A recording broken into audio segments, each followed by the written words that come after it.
বন্ধ যা আপনারা শুরু করেছেন যদি এই নোংরামো বন্ধ না করেন, পরবর্তীকালে আপনি যদি গোঘাট আসেন আমরা কিন্তু ঘিরবো এবার আপনার রাস্তা। গতকাল কোচবিহারে রাজ্যের বিরোধী দলনেতা শুভেন্দু অধিকারীর কনভয়ে হামলা হয়। হামলার অভিযোগে তীর উঠেছিল টিএমসির দিকে, যদিও এই অভিযোগ অস্বীকার করেছিল টিএমসি। তবে বিজেপির দাবি ছিল শুভেন্দুর গাড়িতে ভাঙচুর চালানো হয়েছে, গাড়ি লক্ষ্য করে ছোড়া হয়েছিল পাথর। গাড়িতে ছিলেন নিশীথ প্রামাণিক। একে কেন্দ্র করে আজ বুধবার এই ঘটনার প্রতিবাদে গোঘাট থানার সামনে বিজেপি নেতা কর্মীরা ব্যাপক বিক্ষোভ দেখায়। দীর্ঘক্ষণ পথ অবরোধ কর্মসূচি চলে তাদের। উপস্থিত ছিলেন আরামবাগ সাংগঠনিক জেলা সভাপতি সুশান্ত কুমার বেরা, বিজেপি নেত্রী দোলন দাস সহ অন্যান্য বিজেপি নেতা কর্মীরা। এদিন তারা স্লোগান দেয় এবং তীব্র প্রতিবাদ করে রাজ্য সরকারের বিরুদ্ধে। এ বিষয়ে আরো কি জানা যাচ্ছে দেখুন বিস্তারিত। 24 আওয়ার্স আরামবাগের রিপোর্ট।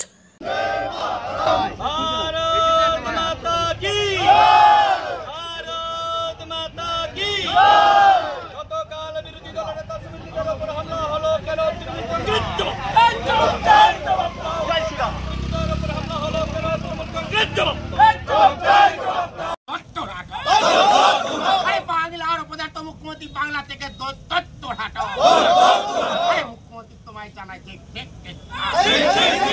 শুভেন্দুদার গাড়ি ভাঙা হলো কার সাথে করে তোমাদের দিতে হবে।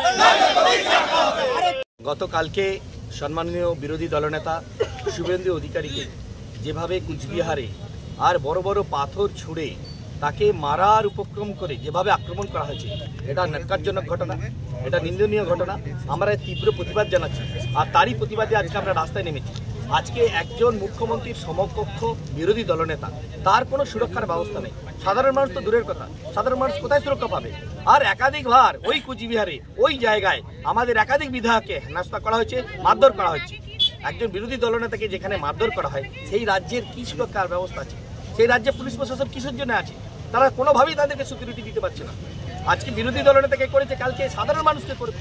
তাহলে এই বাংলায় কোন মানুষটা আজ সুরক্ষিত? না কন্যারা সুরক্ষিত, না মায়েরা সুরক্ষিত, না স্কুলের মাস্টাররা সুরক্ষিত, না উকিল সুরক্ষিত, না ডাক্তার সুরক্ষিত, কেউ সুরক্ষিত নয়। সুতরাং আমরা সাধারণ মানুষকে জানাতে চাইছি, যে পরিবেশ আজকে বাংলায় সৃষ্টি হয়েছে, যে অরাজকতা আজকে বাংলায় সৃষ্টি হয়েছে, অবিলম্বে তার বিবাদ দরকার। সেই জন্য এই সরকারের অবিলম্বে পতন দরকার। যে বিরোধী দলনেতাকে একটা সুরক্ষা দিতে পারে না, সিকিউরিটি দিতে পারে না, সেই মুখ্যমন্ত্রী আর পদে থাকা উচিত নয়। সেই জন্য আমরা আর পথে নেমেছি, তার তীব্র প্রতিবাদ জানাচ্ছি। এই প্রতিবাদের মাধ্যমে আমরা সাধারণ মানুষকে বোঝাচ্ছি যে সুরক্ষা আপনাদেরও নেই। মুখ্যমন্ত্রী গেছে, আমাদের যথেষ্ট পার্টির আদর্শ আছে, ন্যূনতম ভদ্রতা আছে, তাই আমরা মমতা ব্যানার্জিকে কেউ দেখে জয়শ্রীরামও বলিনি, আর তার গাড়িতে কেউ ঢিলও মারিনি। এই সরকারটা এমনই একটা নির্লজ্জ সরকার। মুখ্যমন্ত্রী মমতা ব্যানার্জি ভুলে গেছে যে এই শুভেন্দু অধিকারীর জন্যই উনি মুখ্যমন্ত্রীর পদ পেয়েছেন। উনি জিতেছিলেন উনার সাংগঠনিক দক্ষতায়, উনি সেটা ভুলে গেছেন। আরও একটা আপনাদেরকে জানাই, একজন মুখ্যমন্ত্রী সে আসছে বন্যা দুর্গতদের জন্য কামারপুকুরে ভাষণ দিতে। সে বন্যা দুর্গতের জন্য কিছু করে গেছে? এত টাকা খরচা করে তালি তাপ্পা মেরে রাস্তাঘাট সব বাগানো হলো, কিন্তু কিছু হয়েছে? হয়নি। সরকারটার নামই হচ্ছে ধাপ্পাবাজ, চিটিংবাজ, চোরেদের সরকার। এই সরকারটার নামই হচ্ছে চোরেদের সরকার। এর আগেও আপনাদের বলেছি। তো বারবার আমাদের বিরোধী দলনেতাকে কেন আক্রমণ করা হবে? তৃণমূলের নেতারা কি ভুলে গেছে যে গোঘাট বিধানসভায় বিজেপি জিতে আছে? আমরা ইচ্ছা করলে জেলা কাটটা ধরতে পারতাম, আমরা ইচ্ছা করলে রাস্তাটা ঘিরে জয় শ্রীরাম বলতে পারতাম।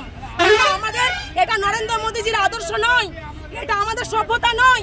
তাই আমরা বারবার এই তৃণমূল দলকে বলছি, ইভেন মমতা ব্যানার্জিকে চ্যালেঞ্জ করছি, যদি অবিলম্বে আমাদের রাজ্য নেত্রীদেরকে এইভাবে পথ বন্ধ যা আপনারা শুরু করেছে যদি এই নোংরামো বন্ধ না করেন, পরবর্তীকালে আপনি যদি গোঘাট আসেন আমরা কিন্তু ঘিরবো এবার আপনার রাস্তা। দোলনের গেটে কালকে 10টা পুলিশ দিয়েও ঘিরে রাখতে পারবেন না, মুখ দিয়ে জয় শ্রীরামটা বেরোবে। তাই যদি নোংরামো না করতে চান তো নোংরামোর রাস্তা আপনারা ঘাটাবেন না। জয় বাংলা বললে মুখ্যমন্ত্রীর ভাই ভাই পরে যায় সেখানে উপহার দিতে। সন্তানের পরে মন বসছে না, প্রচুর পরিশ্রম করেও আপনি আশানুরূপ পারিশ্রমিক পাচ্ছেন না, যার ফলে আর্থিক সংকট আপনার জীবনে দুঃখ এবং চাপের ছায়া ফেলেছে। দিনার ভারে জর্জরিত স্বামী স্ত্রীর মধ্যে প্রতিনিয়ত ভুল বোঝাবুঝি বেড়েই চলেছে। নতুন বাড়ি কিনেছেন, কিন্তু সেই স্বপ্নের বাড়িটা যেন আরও দুর্ভোগ নিয়ে এসছে আপনার জীবনে। আপনি ভাবছেন সস্তায় পাওয়া বাড়িটা নেওয়াটাই কি সঠিক সিদ্ধান্ত ছিল? এমনই সব দ্বিধাদ্বন্দ্ব এবং জীবনের কঠিন মুহূর্তে আপনাকে সঠিক পথে পরিচালিত করবেন আন্তর্জাতিক খ্যাতিসম্পন্ন স্বর্ণপদক ও স্বর্ণ মুকুটপ্রাপ্ত ডক্টর অজয় শাস্ত্রী।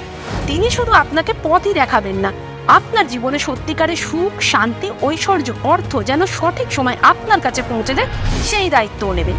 তার অভিজ্ঞতা এবং জ্ঞানের আলোতে আপনার জীবন হয়ে উঠতে পারে নিরুদ্বেগ ও সমৃদ্ধির পথে ধাবমান।